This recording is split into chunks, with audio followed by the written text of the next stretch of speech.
Friends, இன்றைக்கி நம்ம மாதுளம்பழம் ஜூஸ் போட போகிறோம். இப்போ வந்து மாதுளம்பழத்தை கட் பண்ணிக்கலாம். கட் பண்ணி இதில் இருக்கிற விதையெல்லாம் எடுத்துடலாம். பாருங்கள், எடுத்தாச்சு. இப்போ நம்ம ஜூஸ் போடலாம்.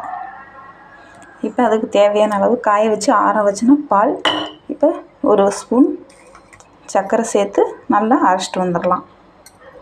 வேணும்னா இனிப்பு வேணும்னா போட்டுக்கலாம், இல்லைன்னா தேவையில்லை.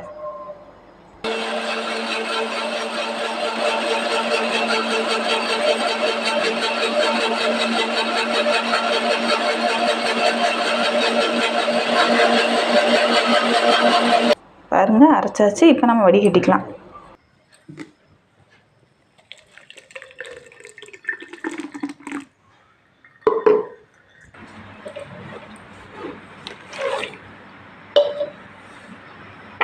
அவ்வளோதாங்க, ஜூஸ் ரெடி ஆயிடுச்சு. நீங்களும் ட்ரை பண்ணி பார்த்துட்டு எப்படி இருக்குன்னு சொல்லுங்கள்.